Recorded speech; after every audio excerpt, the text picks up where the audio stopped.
जय श्री राम दोस्तों। हमारी आज की कहानी है सावन का मेला। माँ, ओ माँ, कहाँ हो? देखो मैं तुम्हारे लिए क्या लेकर आया हूँ। रसोई घर के अंदर आते हुए अमित हाथ में 2 टिकटें लहराते हुए बोला। बेटे की आवाज सुनकर रोटियों के लिए आटा लगाती हुई उसकी माँ ने उसकी ओर नजर उठा के देखा तो बोली, यह क्या है बेटा? माँ, तुम बहुत दिनों से कह रही थी ना कि मैं तुम्हें गंगा स्नान कराने ले चलूं।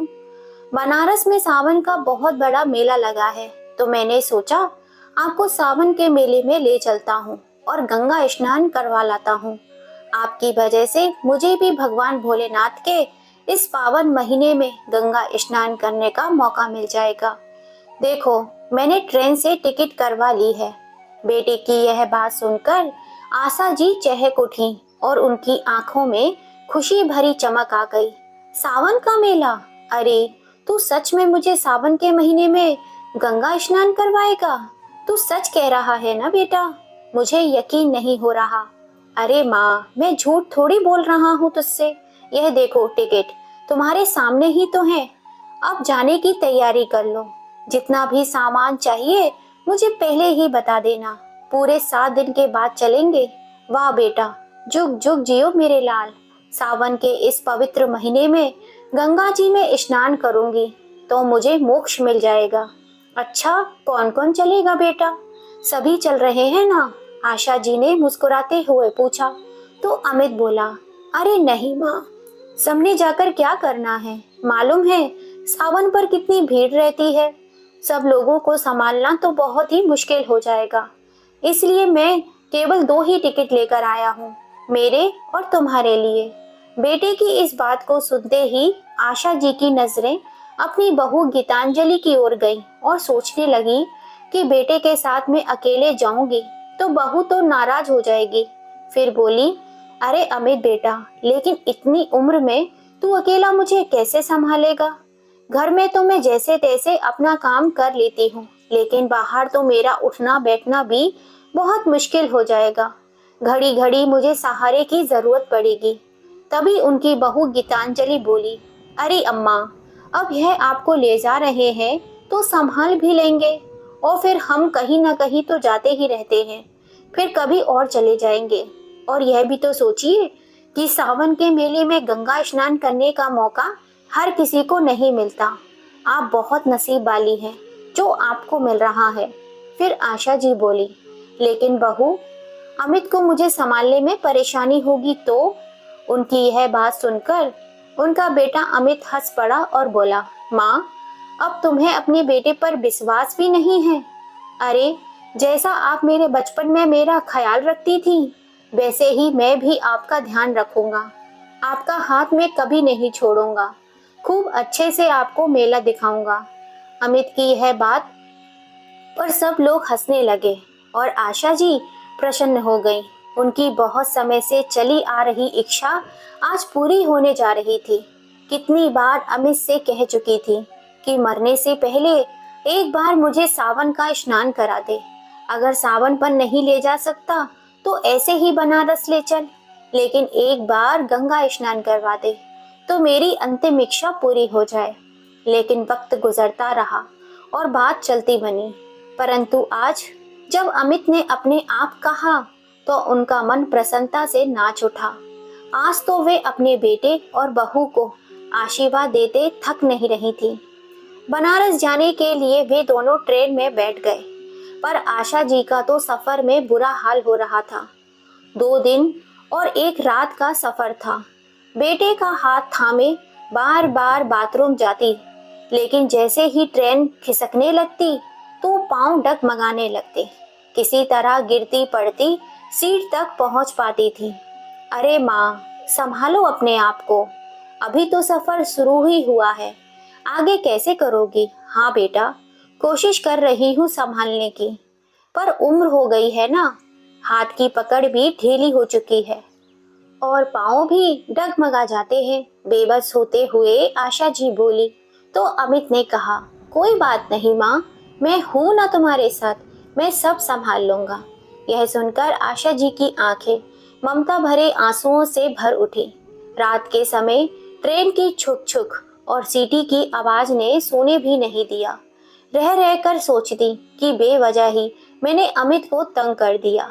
वह भी पूरी रात जागता ही रहा। इससे तो अच्छा होता गंगाजल घर पर लाकर उसी से नहा लेती। अब मुझे समझ में आ रहा है कि क्यों अमित हर बार मेरी गंगा नहाने की बात को टाल देता था। खैर, भगवान का नाम जपते जपते किसी तरह सफर पूरा हो गया। गाड़ी रुकी तो प्लेटफॉर्म की भीड़ भाड़ को देखकर आशा जी हैरान रह गईं। अमित ने दोनों थैले अपने कंधे पर लटकाए और अपनी माँ का हाथ पकड़कर स्टेशन से बाहर ले आया। उसी समय काली घटाएं छाने लगी और ठंडी ठंडी हवाएं चलने लगी। अरे बेटा, मुझे तो बहुत ठंड लग रही है। यह मौसम को भी आज ही बिगड़ना था क्या? ना जाने कब बरसने लगेगा। माँ की यह बात सुनकर अमित बोला, माँ, थोड़ी देर हम स्टेशन पर ही बैठते हैं। मौसम ठीक होने पर ही बाहर निकलेंगे। थोड़ी देर बाद अमित उठकर कहीं चला गया और जब लौटकर आया तो उसके हाथों में 2 चाय के कुल्हड़, गर्मा गर्म पकौड़े की थैली थी। माँ बेटे ने वहीं बैठकर सुकून से चाय पी और पकौड़े खाए। थोड़ी ही देर में आशा जी को नींद आने लगी तो वहीं टेका लगाकर आंखें मूंद ली। करीब 1 घंटे के बाद जब बारिश थम गई और सूरज निकल आया तो बारिश के कारण रेलवे स्टेशन पर जो भीड़ बढ़ गई थी वह भी अब छटने लगी थी। दोनों माँ बेटा एक ऑटो रिक्शा पकड़कर सावन के मेले तक पहुंच गए। मेले की शुरुआत में ही रिक्शे वाले ने उन्हें बाहर उतार दिया था। करीब 1-1.5 किलोमीटर पैदल चलकर गंगा घाट तक पहुंचे तो गिरते पड़ते बड़ी मुश्किल से उन्हें एक डेरे पर जगह मिल पाई। अमित ने वहीं चादर बिछाकर अपना सामान रख दिया और माँ का हाथ पकड़कर गंगा नहाने ले गया। आशा जी ने अपने जीवन भर में इतनी भीड़ कभी नहीं देखी थी। कहीं लाउड स्पीकर शोर मचा रहा था तो कहीं भजन चल रहे थे, कहीं गंगा मैया की जय जयकार करते लोग घूम रहे थे तो कहीं साधु संतों के प्रवचन। आगे बढ़े तो झूले वाले, खिलौने वाले, पूरी कचौरी और मिठाई की दुकान, धार्मिक किताबें और तस्वीरों की दुकान थी। हर जाति और धर्म के लोगों को देखकर वे हैरान रह गए। उन्हें ऐसा लग रहा था जैसे वे किसी दूसरी ही दुनिया में पहुंच गए हों। यह सब देखते हुए वह अपने बेटे अमित का हाथ कसकर थाम लेती हैं। रास्ता बनाते बनाते अमित उन्हें किनारे तक लेकर आया, परंतु यहाँ भी भीड़ ही भीड़ थी। अमित ने हाथ पकड़कर अपनी माँ को गंगा में स्नान करवाया और फिर खुद भी स्नान किया। गंगा फूल और प्रसाद चढ़ाया तो ना जाने कब से मन में बसी आशा जी की अभिलाषा पूरी हुई। खुशी के मारे उनके आंसू ही निकल आए थे। हाथ जोड़कर प्रार्थना की, हे गंगा मैया, मेरे अमित जैसा बेटा हर माँ को देना। आज उसी के कारण तो मैं आपके दर्शन कर पाई हूँ। ऐसा कहते हुए आशा जी ने थोड़ा गंगा जल एक बोतल में भर लिया और जाते समय गंगा मैया को प्रणाम किया कि पता नहीं दोबारा गंगा मैया के दर्शन कभी कर पाऊंगी भी या नहीं। अमित ने अपनी माँ को मेला घुमाया और खूब खिलाया पिलाया। फिर आशा जी बोली, बस बेटा, अब मैं बहुत थक चुकी हूँ, अब और नहीं चला जाता इन बूढ़ी हड्डियों से। तो अमित माँ के कहने पर उन्हें डेरे पर वापस ले गया। चलो माँ, अब तुम वहीं चलकर आराम करो, मैं घूम कर आता हूँ। ऐसा कहते हुए अमित ने अपने पास अपनी जेब में से कुछ रुपए निकाले और अपनी माँ के हाथ में थमा दिए। अरे बेटा, मैं इन रुपयों का क्या करूंगी? तो तू तो है ही ना मेरे पास, और वैसे भी मेरी साड़ी के पल्लू से 500 का नोट बंधा हुआ है। ऐसा कहते हुए आशा जी उसे पैसे वापस देने लगी तो अमित बोला, अरे नहीं माँ, रख लो, वक्त बेवक्त काम आ जाते हैं। कुछ खरीदने का मन होता है या कहीं मेले में मेरी जेब कट गई तो। अमित का ऐसा कहने पर आशा जी ने रुपये रख लिए, यह सोचते हुए कि मेलों में चोर उचक्के और बहुत से ठग घूमते रहते हैं और लोगों को बुद्धू बनाकर लोगों की जेब साफ करके कब निकल जाते हैं पता ही नहीं चलता। अमित अपना थैला लेकर चला गया और आशा जी वहीं पर अपना थैला सर के नीचे लगाकर चादर पर लेट गई। आज उनका मन बहुत ही संतुष्ट था। अमित ने भी उनका खूब ध्यान रखा था।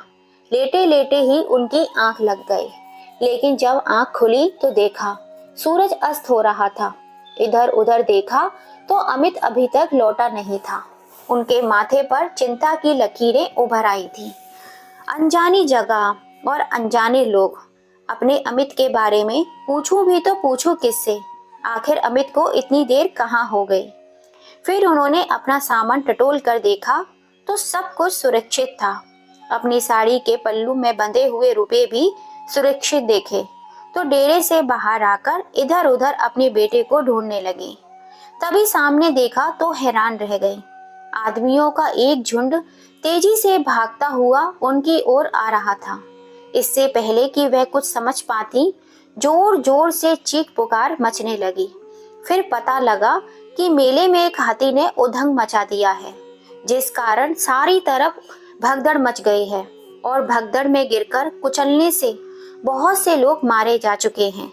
यह बात सुनकर आशा जी का तो जैसे काटो तो खून नहीं, उनका कलेजा मुंह को आ रहा था कि कहीं उनका अमित तो इस भीड़ में नहीं।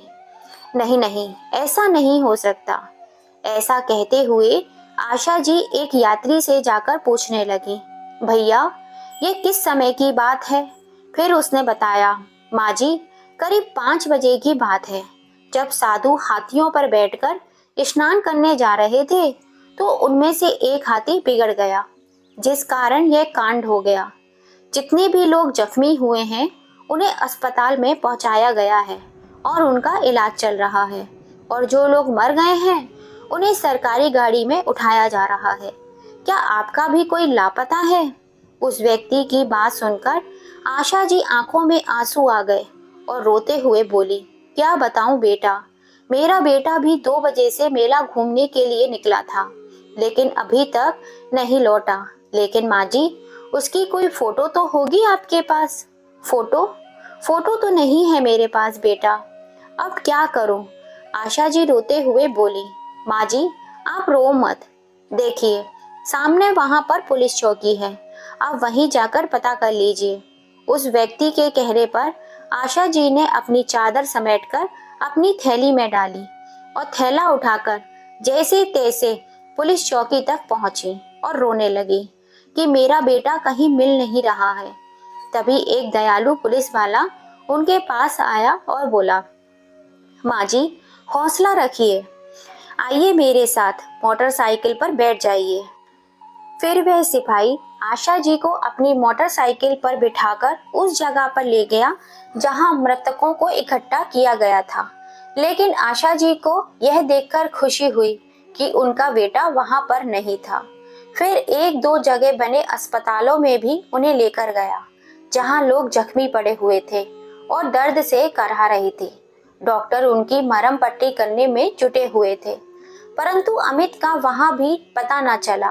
तभी आशा जी सोचने लगी कि कहीं अमित डेरे पर वापस तो नहीं लौट आया होगा, वो मुझे ढूंढ रहा होगा, परेशान तो नहीं हो रहा होगा, कहीं वह मेरा इंतजार ना कर रहा हो।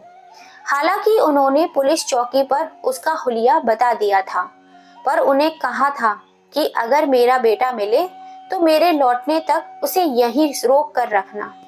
इस उम्मीद से कि अमित वहीं मेरा इंतजार कर रहा होगा, आशा जी अपने डेरे पर वापस आ गई। वापस आकर देखा तो मालूम पड़ा कि यहाँ पर कोई भी नहीं है। सबसे पूछा तो पूछने पर पता चला कि यहाँ पर कोई नहीं आया, तो वहाँ पर भी उनका बेटा नहीं मिला। आधी रात हो गई थी। बेचारी माँ कभी डेरे पर जाती तो कभी पुलिस स्टेशन, लेकिन बेटे का कहीं भी पता ना चला।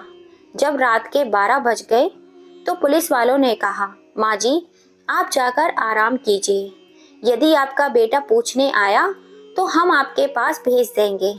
पुत्र वियोग में व्याकुल आशा जी आशा भरी नजरों से कभी यहाँ देखती तो कभी वहां देखती, फिर चादर बिछाकर लेट गई। लेकिन आंखों में नींद कहाँ थी? कहाँ चला गया मेरा बेटा? इतने बड़े मेले में कहाँ कहाँ ढूंढूं उसे मैं? यहाँ कोई अपना भी तो नहीं है कहने वाला। अमित ना लौटा तो मैं अकेले घर कैसे जाऊंगी? बहू मुझसे अमित के बारे में पूछेगी तो उसका सामना मैं कैसे करूंगी? यह सारी बातें सोचते सोचते आशा जी स्वयं को ही कोसने लगी कि व्यर्थ ही मैंने गंगा नहाने की जिद ठान ली थी। अगर अमित टिकट ले भी आया था तो मैं मना भी तो कर सकती थी ना। टिकट तो वापस भी हो सकती थी। इतनी बड़ी मुसीबत तो सर न पड़ती मेरे। अब कहाँ ढूंढूं मैं अपने बेटे को। फिर आशा जी को ख्याल आने लगा कि कहीं अमित को कोई ठग बहला पुसला कर तो नहीं ले गया अपने साथ। कितना सीधा साधा है मेरा बेटा, कोई भी उसको अपनी बातों में फंसा लेता है। बहुत ही जल्दी किसी की भी बातों में आ जाता है, या फिर किसी ने कोई गलत चीज सुंघा दी हो और बेहोश कर दिया हो और उसका सारा सामान, पैसा, अंगूठी, चैन सब छीन कर फेंक दिया हो। यह सोच सोच कर आशा जी अंदर ही अंदर चिंता के मारे घुली जा रही थी। मन में उठने वाली आशंकाओं का अंत ही नहीं हो रहा था। अगले ही दिन जब सुबह हुई तो आशा जी नहाना धोना भूलकर सीधा चौकी पहुंच गई और एक ही दिन में पुलिस वालों के लोग उन्हें पहचानने लगे थे। देखते ही बोले, आइए माँ जी, क्या आपका बेटा लौटा नहीं अभी तक? तभी आशा जी रोते हुए बोली, कहाँ देखूं, तुम ही ढूंढ कर ले आओ ना मेरे बेटे को। एक माँ की दुआएं लगेंगी तुम सबको। आशा जी का रो रो कर बुरा हाल हो रहा था। फिर पुलिस वाला बोला, अम्मा धीरज धरो, हम कुछ करते हैं। सभी डेरों में अनाउंसमेंट करवाते हैं। आपका बेटा मेले में जहाँ भी होगा तुरंत दौड़ा दौड़ा चला आएगा। आप ऐसा कीजिए, अपना नाम और पता लिखवा दीजिए और फिर जाकर स्नान ध्यान कीजिए। जल्दी ही मिल जाएगा आपका बेटा। भगवान पर भरोसा रखिए। अब तो पुलिस वालों को भी आशा जी से हमदर्दी हो गई थी। रोती बिलखती बेचारी बूढ़ी माँ डेरे में वापस लौट आई। जैसे तैसे करके गंगा में स्नान भी कर लिया। मन ही मन प्रार्थना करती रही, हे गंगा मैया, मेरे अमित को जहाँ भी हो उसे कुशल पूर्वक उसको सही रखना। वहीं तेरे दर्शन कराने के लिए यहाँ तक लेकर आया था मुझे, और वही हाथ छुड़ाकर ना जाने कहाँ गुम हो गया है। और मुझ बूढ़ी को समझ नहीं आ रहा कि अब मैं क्या करूं। हे भगवान, आप ही कोई अब चमत्कार करो। मेरा खोया हुआ बेटा मुझे वापस मिला दो, तो वापस जाकर बहू को मुंह दिखाने लायक बन सकूं। पूजा अर्चना से निपटकर आशा जी हर आने जाने वाले व्यक्ति को आशा भरी निगाहों से देखती जा रही थी। दूर दूर तक उनकी निगाहें आने जाने वालों का पीछा करती कि कहीं अमित दिख जाए। घाट पर बैठे बैठे शाम हो गई। अब तो पेट में मरोड़ भी पड़ने लगी थी। कल शाम से ना तो भोजन का एक निवाला पेट में गया था और ना ही पानी की एक बूंद। फिर ध्यान आया कि अगर मैं खुद ही बीमार पड़ गई तो अपने बेटे को कैसे ढूंढूंगी। उसे ढूंढना है तो खुद को स्वस्थ रखना ही होगा, नहीं तो यहाँ ऐसा कौन बैठा है जो मुझे मन मोहार करके खाना खिलाएगा। ऐसा सोचते हुए पास में चल रहे भोजनालय पर आशा जी पहुंच गईं और वहां से एक प्लेट आलू की सब्जी और 2 रोटी लेकर खाकर पानी पिया तो कलेजे पर थोड़ी शांति मिली और अपने बेटे के लिए 4 रोटी बंधवा ली कि कहीं अमित मिल गया तो बेचारा कल से भूखा प्यासा होगा। उसे खिला दूंगी तो उसका पेट भर जाएगा। बेटे को ढूंढते ढूंढते आशा जी वापस अपने डेरे पर पहुंच गई। फिर से पुलिस चौकी में भी झांक कर आ गई, लेकिन फिर से वही निराशा हाथ लगी। देखते ही देखते दिन बीतते गए। अब तो मेला भी खाली होने को आया था, लेकिन अमित नहीं लौटा। फिर पुलिस वालों ने सलाह दी, माँ जी, लगता है अब आपका बेटा नहीं लौटेगा। अब आप अपने घर जल्दी से जल्दी लौट जाइए तो अच्छा होगा। यह सुनकर आशा जी की आंखें फिर से आंसुओं में भर आई।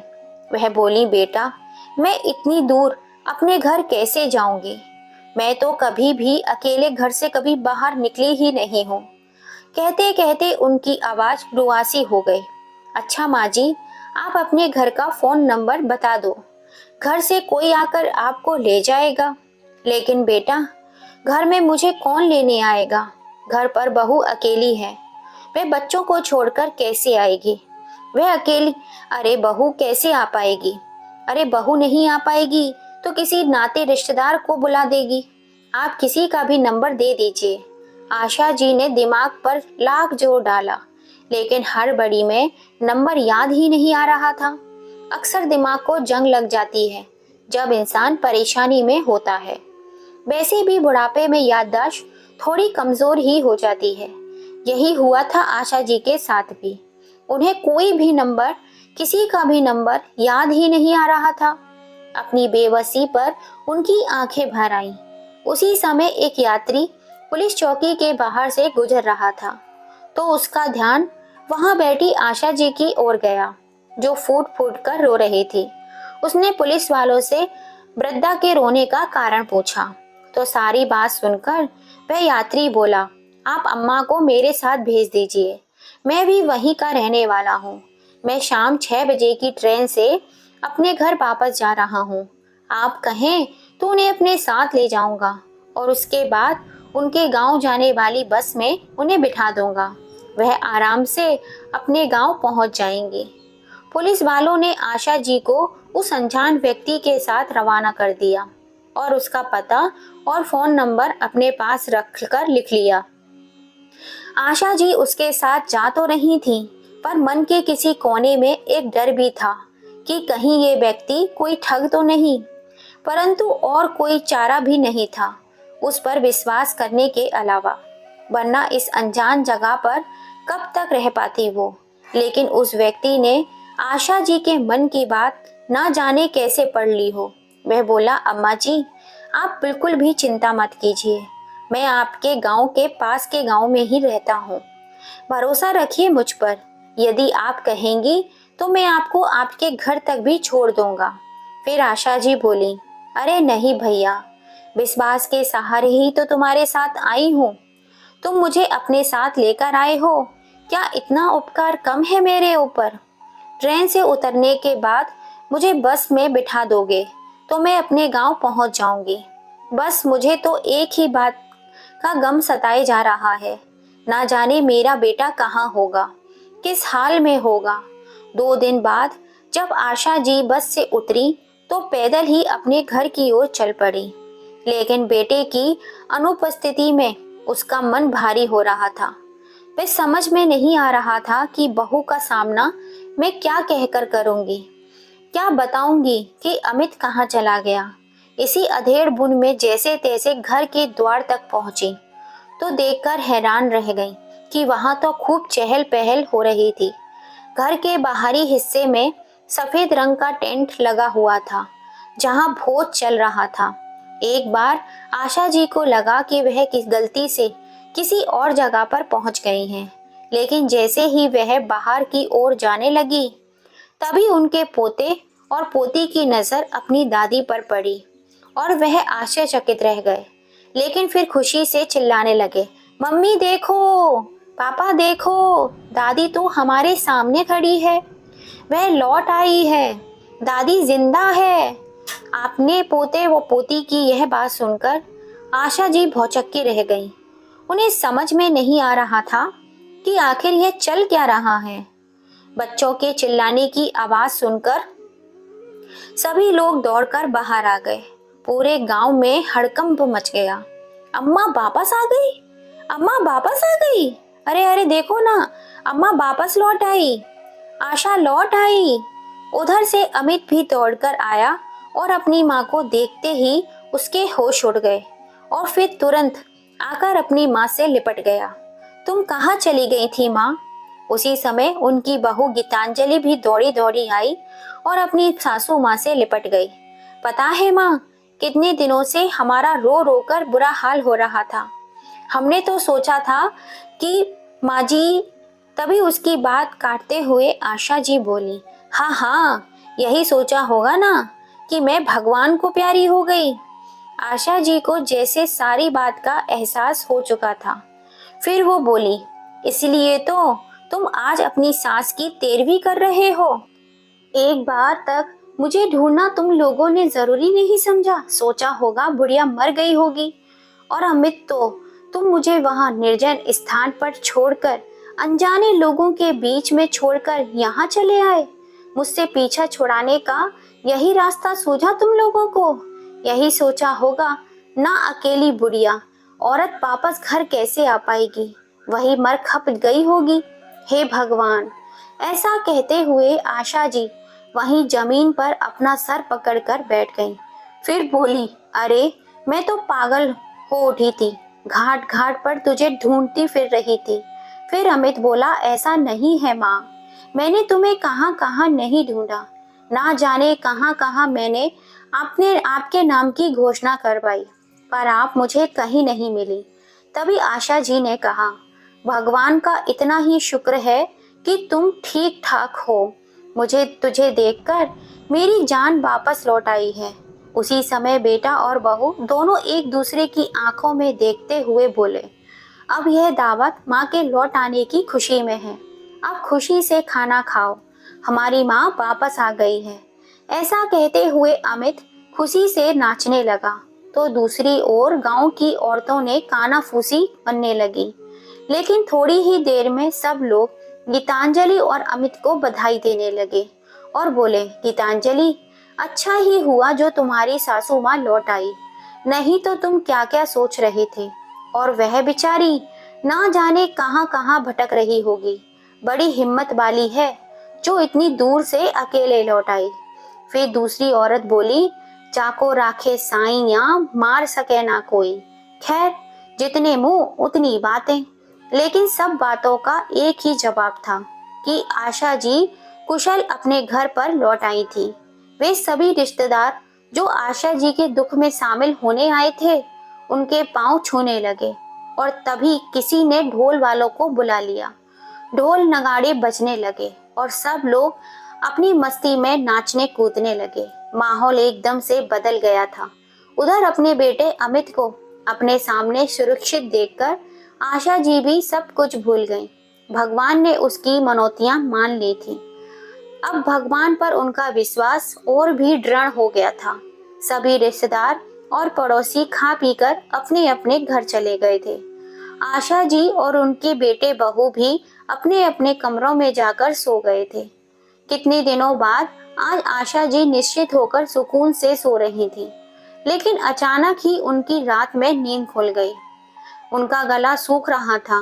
पानी पीने के लिए उठी तो देखा कि अमित के कमरे की बत्ती जल रही थी और धीरे धीरे कुछ बोलने की आवाजें आ रही थी। आखिर यह लोग इस समय क्या बात कर रहे हैं?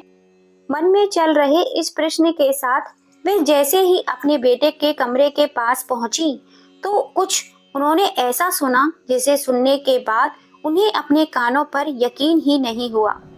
गीतांजलि अमित से कह रही थी, तुमने तो कहा था कि मैं माँ को ऐसी जगह ठिकाने पर लगाकर आया हूँ कि उसके बाद तुम्हें उनसे हमेशा के लिए छुटकारा मिल जाएगा। लेकिन देखो, तुम्हारी माँ तो कुछ ही दिनों में वापस आ गई। फिर अमित बोला, अरे माँ को सावन मेले में ही छोड़ कर आया था, जहाँ इतनी भीड़ और भगदड़ रहती है। मैंने तो सोचा ही नहीं था कि ऐसी जगह से और इतनी दूर से भी माँ वापस आ सकती है। लेकिन गीतांजलि, जो हुआ अच्छा ही हुआ, क्योंकि जब से मैंने माँ को उस मेले में छोड़कर आया था, मेरी अंतरात्मा मुझे धिक्कार रही थी कि मैंने अपनी माँ के साथ ऐसा क्यों किया। क्यों मैंने अपनी माँ को त्याग करने का, मारने का बहुत बड़ा पाप किया है।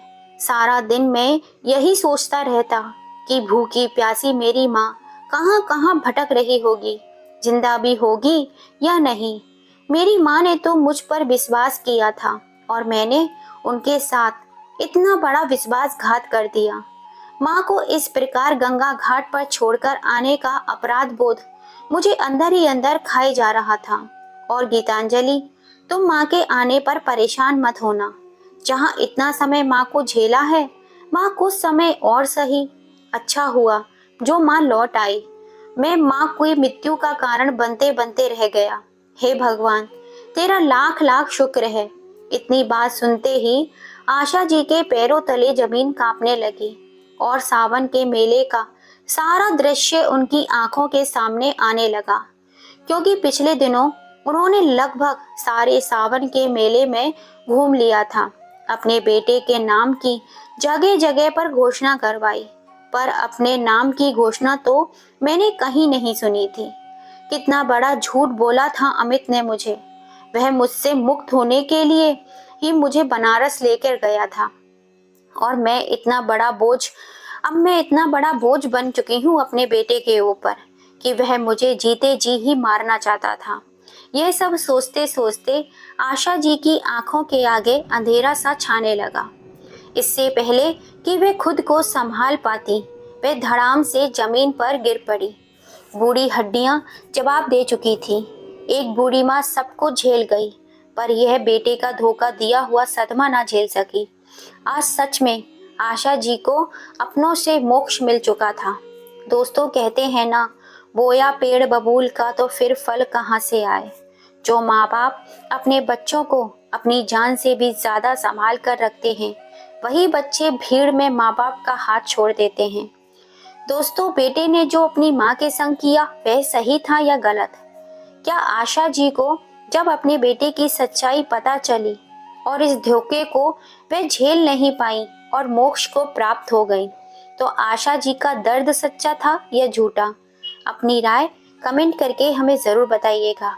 और कहानी पसंद आई हो तो ज़्यादा से ज़्यादा इसे अपने फैमिली फ्रेंड में शेयर कीजिएगा, लाइक कीजिएगा और सब्सक्राइब कीजिएगा।